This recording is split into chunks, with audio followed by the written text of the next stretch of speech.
Introduction to Why I Hate Politics. David PAKMAN opens by admitting that he hates politics, not because he's apathetic, but because the American political space is toxic and irrational. As a political talk show host, he is deeply invested in issues like climate change, drug policy reform, and social justice, yet he's frustrated by how much time is wasted fighting over basic facts and debunked ideas instead of solving real problems. PAKMAN argues that disengagement only worsens things, allowing ignorance and extremism to go unchallenged. While political history in the U.S. has seen waves of engagement and disillusionment, from the Revolutionary War and Progressive Era to post-Watergate cynicism, today's challenges are amplified by social media, misinformation, and a broken media landscape that prioritizes outrage over accuracy. He compares U.S. political engagement with more functional democracies like Sweden and Denmark, which benefit from proportional representation and higher trust in government. In contrast, U.S. voter turnout is low, media literacy is poor, and polarization is high, leading to disillusionment, activism fatigue, and even mental health struggles.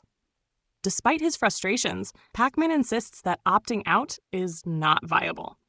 Real change only comes from sustained civic engagement, and this book aims to move beyond pessimism. Rather than dwelling on hopelessness, he sets out to identify real problems and offer concrete, achievable solutions. Chapter 1: How the United States Broke.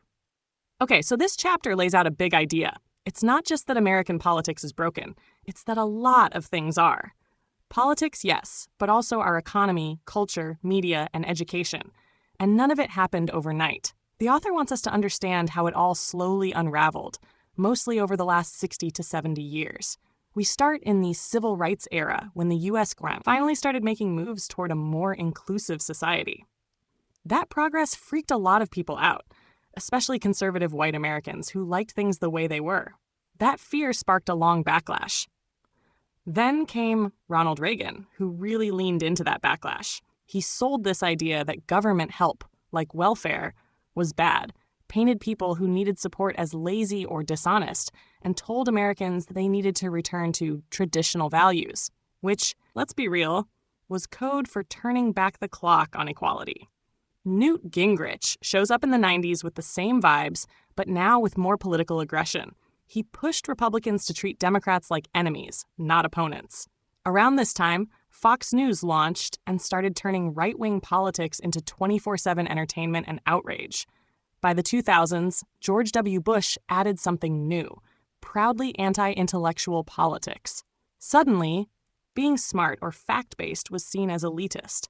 It became cool to reject science and say things like climate change isn't real or taxes are just theft. All of this was dressed up as common sense. Then Obama's presidency hit, and while it was historic, it also triggered a ton of racism and paranoia on the right. The birther conspiracy, led by, you guessed it, Donald Trump, took off. Meanwhile, Sarah Palin made anti-intellectualism even more extreme, basically making it okay for politicians to not know much of anything, as long as they sounded folksy. By the time Trump ran in 2016, the stage was set. Years of resentment, fear, and disinformation had built a base that loved his bluntness, denial of facts, and outsider energy. He wasn't an outlier. He was the end result of decades of political and cultural decay. The chapter also talks about social media, which turned echo chambers into a full-blown information crisis. Algorithms feed people content they already agree with, and thanks to cuts in education and media literacy, a lot of folks can't tell reliable info from total nonsense. Finally, there's a look at the Supreme Court, how it's been stacked with hard-right justices, and how that's helping cement this radicalization long-term, especially with decisions like overturning Roe v. Wade. The bottom line? We didn't just randomly end up in this mess. It was a slow burn, a chain reaction of fear, division, and bad faith politics that started decades ago. And now people feel so disillusioned that many don't want to engage in politics at all, which is part of the problem. Chapter 2: What Happened to Critical Thinking? Basically, the U.S. is drowning in information, but we've forgotten how to think clearly about any of it. Critical thinking, once a core part of American education and civic life, has eroded over time, and that's no accident. The chapter argues that the American right, in particular, has actively undermined it. Why? Because critical thinking threatens their narratives and political strategies. It's much easier to sell bad policies and conspiracy theories to people who don't question them. Historically, the U.S. valued deep thinking. Look at the Enlightenment influence on the Founding Fathers or the debates of the Progressive Era. But today, countries like Finland and Singapore do a much better job teaching kids how to think critically and spot misinformation. Meanwhile, the U.S. lags behind. Without critical thinking, people can't tell truth from lies.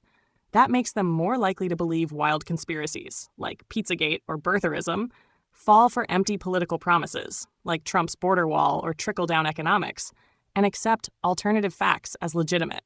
Media often worsens the problem by giving equal airtime to experts and fringe voices, creating false equivalencies that confuse the public even more. The chapter dives into how this has impacted politics. Elections. Misinformation spreads easily and affects outcomes. Policy. Important issues like climate change or healthcare get stalled. Conspiracies. Wild debunked ideas go mainstream, sometimes with dangerous consequences. Philosophy, too, has been devalued, labeled as useless or liberal indoctrination. But philosophy helps us wrestle with moral questions and understand why we believe what we do. Together, critical thinking and philosophy are like mental armor, helping people question simplistic slogans like taxation is theft or abortion is murder, and instead engage with complex truths. The erosion of these tools makes society vulnerable to manipulation and division. Politicians, especially from the right, exploit that by shifting stances as needed, playing to emotions, and feeding the public catchy one-liners instead of real solutions. Whether it's deficits, law and order, patriotism, or family values, the pattern is clear. A lot of talk, but little consistency. The chapter ends with two possible futures. 1, we keep going downhill, getting more polarized and less informed, with AI-generated misinformation making everything worse. 2, we turn things around by prioritizing critical thinking and philosophy in education, media, and politics, helping us become a more thoughtful, informed, and resilient society. The choice is ours, but it won't happen without serious effort from educators, leaders, and everyday citizens who care about truth and democracy. Chapter 3. What are facts? Boiled down to the key ideas and tone without losing the weight of the message. This chapter dives into a pretty foundational crisis we're facing today: the difference between facts and opinions, and how that line has become dangerously blurred in American political and cultural discourse. It starts with two simple questions. What are the facts? Which is about understanding specific truths about a topic, versus what are facts? Which is more fundamental. What even counts as a fact? The first is solvable through evidence. The second, that's where things go off the rails. The problem is that a growing chunk of the American right no longer agrees on the rules of reality. For example, when people believe that whether vaccines are effective is a matter of opinion, not science, then real informed debate becomes impossible. It's not just political disagreement anymore. It's a rejection of the very idea that facts are, well, facts. But it's not only the right. While the right wing has weaponized this confusion far more consistently, the left has played a role too, particularly with ideas like my truth and a focus on personal experience that can at times blur into relativism. That kind of subjectivity, while often well-intentioned, has opened the door for bad faith actors on the right to exploit the idea that all truths are equal, even when they're demonstrably false. A 2018 Pew study drives this home. Most Americans couldn't consistently distinguish factual statements from opinions. That's deeply troubling in a democracy. Then the chapter shifts into how this confusion gets used. Politicians and media figures, especially on the right, intentionally blur fact and opinion. They present personal beliefs as if they're objective truths and cast doubt on actual, verified facts. This tactic creates ambiguity, and that ambiguity benefits them by stalling debate, deflecting criticism, and rallying loyal followers who feel their personal beliefs are just as valid as expert knowledge. It's especially clear in issues like climate change. Overwhelming scientific evidence is reframed as just one opinion. COVID and vaccines. Discredited treatments like ivermectin were presented as possibly effective, despite no supporting data. Immigration. Opinions that undocumented immigrants are inherently dangerous are sold as fact. And the media? A huge part of the problem. Much of what looks like news, especially on outlets like Fox News, is really opinion, dressed up to look like journalism. Professional lighting, chyrons, live indicators. It all creates the illusion of fact, even when the content is anything but. The digital age supercharges all of this. Social media echo chambers reinforce whatever people already believe, while algorithms serve up more of the same. Opinions get repeated so often they feel like facts, and deepfakes and misinformation are making it harder than ever to tell what's real. So where do we go from here? The chapter argues that education is our best defense. We need to teach critical thinking, media literacy, and digital awareness, skills that help people actually evaluate information and separate fact from fiction. It also calls for a thoughtful conversation on regulation, carefully balancing freedom of expression with protections against deliberate, harmful misinformation. And finally, it ends with a reminder that behind every opinion is often a core emotional belief. So if we want real dialogue, not shouting matches, we need empathy, patience, and a willingness to meet people where they are. In short, facts matter. But to defend them, we have to rebuild the social and intellectual scaffolding that once helped people tell the difference between reality and rhetoric. Want a tweet-sized version? We're no longer arguing over which facts are true. We're fighting over what even counts as a fact. Until we fix that, real debate is dead in the water. Chapter 4. The cost of principles over problems. This chapter explores how many right-wing political actors, especially in the U.S., have increasingly prioritized abstract principles over real-world problem-solving. On the surface, principles, like personal freedom, states' rights, or individual responsibility, can offer clarity and a strong identity. They give people a sense of stability in a chaotic world. But when principles are treated as inflexible dogma, they become obstacles to actually addressing societal issues. We see this in debates around abortion, taxes, climate change, gun control, and healthcare. For instance, the principle of economic freedom is used to delay climate action, even when the science is clear. Second Amendment rights become a shield against basic gun safety reforms. Individual liberty is used to reject policies like the Affordable Care Act, even though such reforms help millions. The result? Complex issues get flattened into black and white ideological battles, and real solutions are sidelined. This fixation on principles is especially appealing in today's media landscape.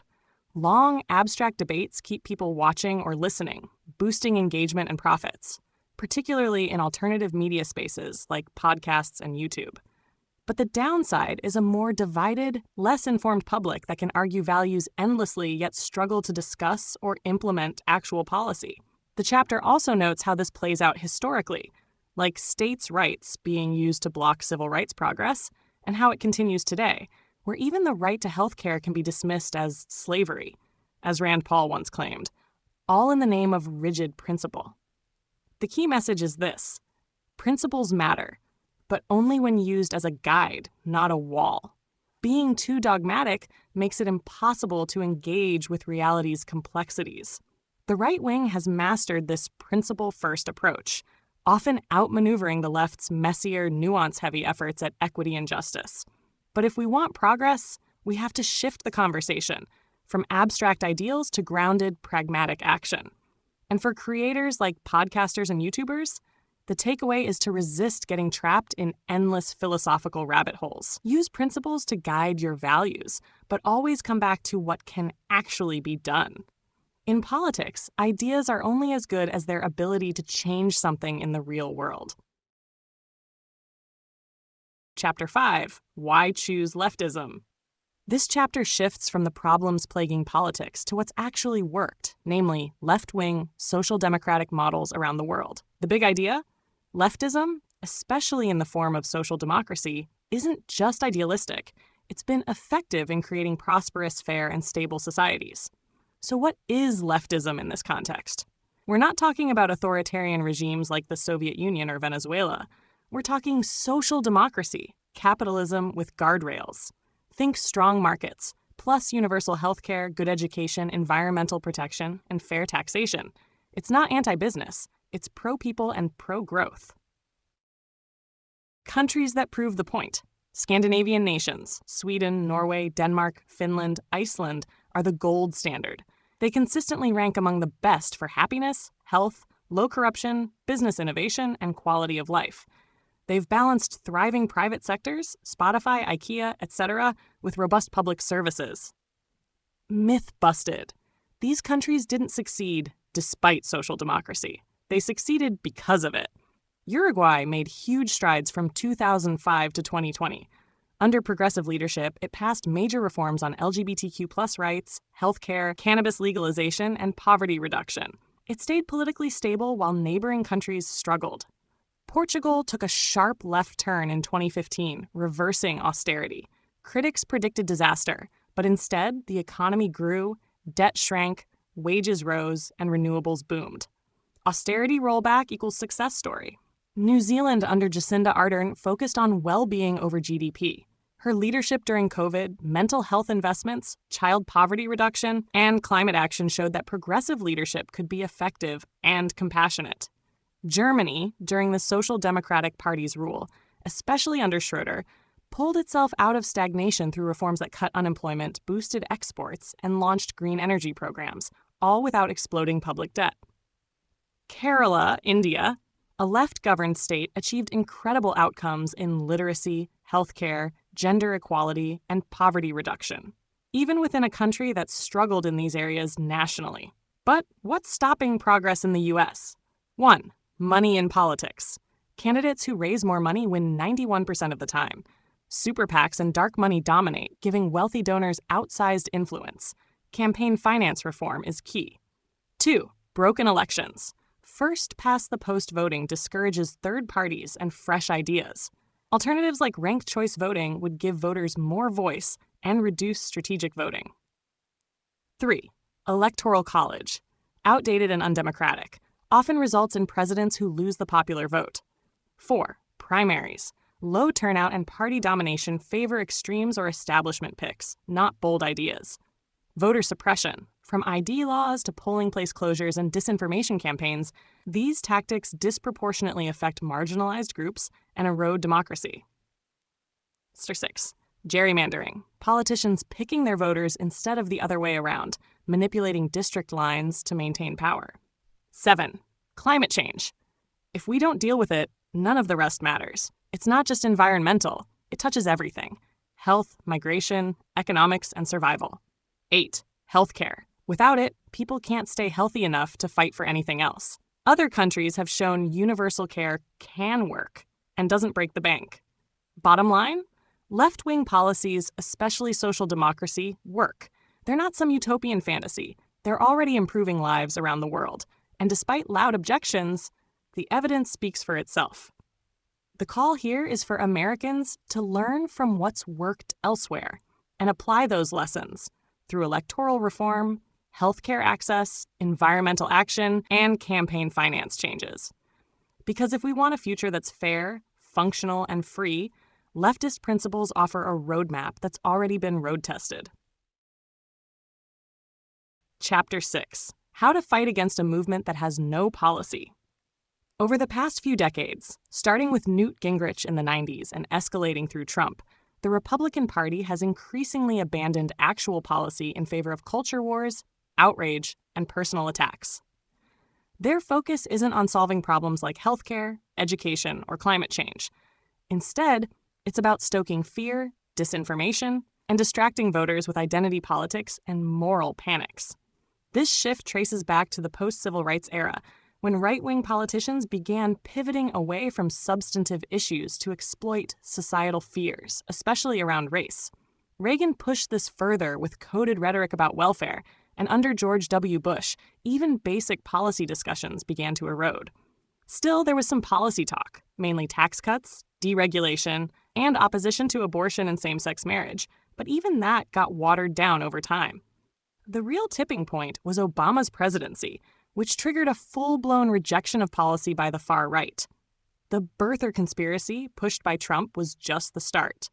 By the time Trump took office in 2016, Republican campaigns had become almost entirely about culture wars, grievance, and media theatrics, with no real plans behind their slogans. The 2020 Trump campaign was essentially a list of made-up threats: socialism, attacks on suburbs, and pandemic conspiracy theories. Even though Trump lost, the playbook worked well enough that many Republicans, like Marjorie Taylor Greene and Lauren Boebert, continued running on nothing but inflammatory rhetoric. Socialism became a catch-all insult, hurled at even centrist policies like Medicare and public health options. Ironically, many of their voters use those programs without realizing they're socialist. The Republican strategy has also benefited from mastery of social media. Trump's tweets weren't about policy. They were distractions designed to dominate headlines and rally emotional support. What ties all of this together is populism without substance, a style built on vague promises, anger, and nationalism, rather than specific goals or coherent ideas. It appeals to identity, victimhood, and anti-elitism, often mixed with authoritarian vibes and disdain for expertise. And the truth is, Republicans have lost the argument on actual policy. Poll after poll shows that Americans, on key issues like healthcare, abortion, climate, gay marriage, and taxes, support left-leaning or progressive positions. But rather than adjust, the GOP doubles down on the culture war because they know their policies would lose in a fair fight. Still, pointing this out isn't enough, because many Republicans see not doing anything as a feature, not a bug. They believe in shrinking government, so promising inaction or even sabotage appeals to their base. So what can Democrats and progressives do? Short-term campaign strategies. Stay on message. Consistently highlight that Republicans aren't even pretending to offer real solutions. Expose the cost of doing nothing. Show how a lack of policy impacts healthcare, education, infrastructure, and people's lives. Engage voters directly, demystify policies, talk to people across the political spectrum, and connect the dots between who they vote for and how it affects their lives. Long-term structural solutions. Invest in education. A smarter, more media-literate electorate is harder to manipulate with emotional rhetoric. Teach critical thinking early. Schools should prioritize logic, debate, and media analysis to inoculate future voters against propaganda. Strengthen public education. Republicans have long undercut public schools for a reason. Educated people are harder to fool. Ultimately, this chapter argues that unless Democrats learn to effectively fight a political opponent that's playing a different game entirely, one built on spectacle, not substance, they'll keep losing ground.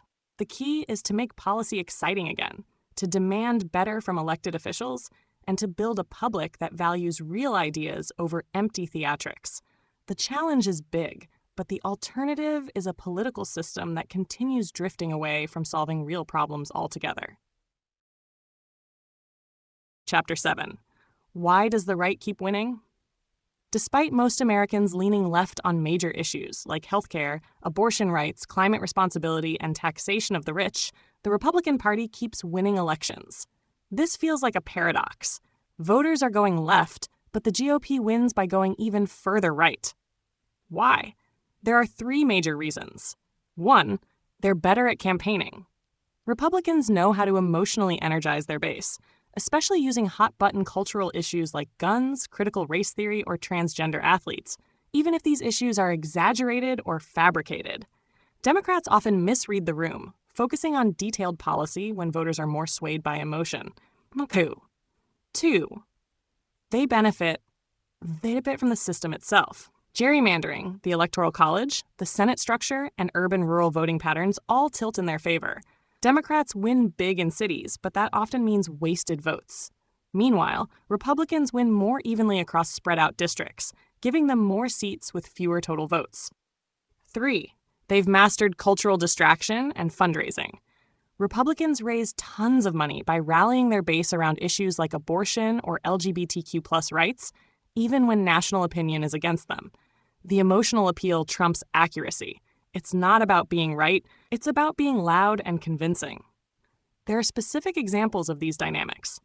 In Virginia's 2021 governor's race, the Republican candidate used the specter of CRT, which wasn't actually being taught to stoke fear, while the Democrat ran a weak anti-Trump campaign and misstepped on parental control in education. The GOP rapidly mobilizes around talking points, like claiming Judge Ketanji Brown Jackson was soft on child porn, even when those claims are provably false. But the repetition works. Systemically, the deck is stacked too. The Electoral College gives disproportionate power to smaller red-leaning states. The Senate lets states like Wyoming have the same power as California, despite a huge population difference. The filibuster and money in politics mean a minority can block progress even when the majority wants it. Voter suppression tactics like voter ID laws, polling place closures, and purging voter rolls hit marginalized communities the hardest, communities that usually vote blue. And even when Republican policies harm their own voters, like opposing vaccines or COVID precautions, which led to more deaths in GOP-heavy areas, they still manage to maintain loyalty through emotional narratives, fear-mongering, and identity-based politics. So, even though the right often lacks actual policy, they win by controlling the narrative, rigging the map, and firing up their base with outrage. The big question now is, how should the left respond? Do we demand sweeping reform, or do we play smart and strategically adapt to the system we have? That's what the next chapter aims to explore, especially when it comes to how we consume and respond to media. Chapter 8, How to Responsibly Consume Media. The role of media, a double-edged sword. Media is often called the fourth estate, ideally acting as a watchdog for power and a forum for public discussion. But in reality, it's deeply entangled with politics, profit, and power. It can elevate activist causes or distort them. Activists today must understand how media works to avoid being misrepresented or overlooked. Becoming media literate, the knowledge pyramid. To responsibly consume media, imagine a food pyramid for news. 1. Base layer, epistemology and critical thinking. Ask, what do I know? Why do I believe it? Am I being logical? 2. Next, media literacy. Look at who made the news, why, what techniques they use, who funds it, and what biases it may carry. 3. Then, subject matter knowledge. Even with great thinking skills, you can be misled if you don't understand the topic being covered, be it economics, psychology, or history. 4. Top layer, the news itself. Consume actual news only after building this foundation. Corporate media, systemic biases. Corporate media is shaped by profit incentives. Sensational and negative stories sell. Advertising. Stories that could upset sponsors may be buried. Convenience. What's easy to cover gets covered more. This all skews the picture we get of the world. Echo chambers and misinformation. Social media has opened the floodgates. Now anyone can share information, but also misinformation. With algorithms reinforcing our views, it's easy to end up in an echo chamber that isolates us from broader truths. Political influence and advertising. Corporate ads and lobbying influence what stories get attention and how they're framed. Political ads often flood the airwaves, pushing narratives backed by money, not necessarily truth. Elections and media impact. Media plays a huge role in elections, sometimes covering one candidate so much that it crowds others out. This happened in 2016. Attention, even if negative, can shape public perception. The dilemma of platforming extremists. David Pakman reflects on his own show, Should You Interview Extremists? He developed a 3-question test. 1. Are the views vile and harmful? 2. Are they prevalent enough to need a response? 3. Can I challenge them effectively? If yes to all 3, he does the interview, but responsibly. He makes his disagreement clear. He's deeply prepared. He stays calm and composed. The goal? Deconstruct the ideas, not promote them. The danger of stochastic terrorism. When hateful rhetoric is repeated widely, it doesn't take direct orders to incite violence, just one unstable person acting on it. There are real-world examples. Dr. Tiller's murder, the Tree of Life synagogue shooting, the Capitol insurrection. Tools for a healthier relationship with news. Take breaks. News fatigue is real and valid. Tune out sometimes. Set boundaries. Decide when, how often, and through which outlets you'll consume news. Balance it out. Read books, go outside, exercise, volunteer. Don't let bad headlines take over your life. Focus on control. You don't need to follow every breaking update. Look for news you can act on meaningfully. International best practices. Other countries do it better. Finland, Sweden, the Netherlands teach media literacy in schools. Their students outperform others in critical reading and media analysis. The U.S. used to have safeguards like the Fairness Doctrine, repealed in 1987, which required balanced viewpoints. Since then, media has become more partisan and less accountable. Final takeaways. Understand how and why stories are chosen. Don't fall for the illusion that more news equals better citizenship. Curate your intake and protect your mental health. Use critical thinking and media literacy as your compass. Chapter 9. What else can we do? This chapter challenges the idea that tweeting, watching the news, or posting political memes qualifies as real activism. While staying informed is valuable, a growing number of people, especially on the political left, have become what's called political hobbyists. That means they spend time reading, watching, or talking about politics without actually doing anything that affects real-world change. And unfortunately, this passive engagement plays right into the hands of those in power, especially corporations and conservative forces, who benefit from a disengaged population. Platforms like YouTube, Facebook, and Twitter encourage endless scrolling and debate, which feels like engagement but rarely leads to action. The system is rigged to keep people in front of screens, not in the streets. And for working class people, it's even harder to do more. Between long work hours, health insurance tied to jobs, rising rent, and lack of job security, many simply don't have the time, money, or mental energy to participate in protests, organizing, or more meaningful forms of activism. Beyond those barriers, there are also workplace culture pressures. Many employees are discouraged from talking about politics at work or even online, which limits discourse. And if someone's political beliefs could cost them their job, and with it, their healthcare or housing, it's understandable why they'd opt to stay quiet. The chapter then turns to what real activism might look like, offering a menu of possibilities that go beyond voting or calling your senator.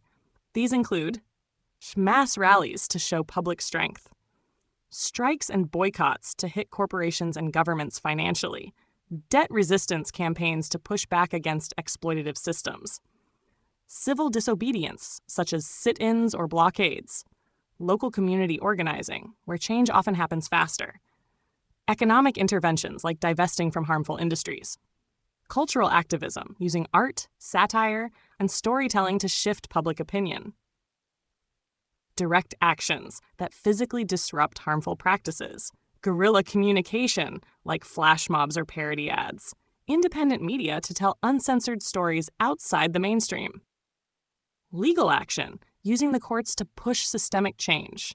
The author makes it clear that not everyone can or should do all these things, but that they represent more impactful tools than retweets and YouTube comments.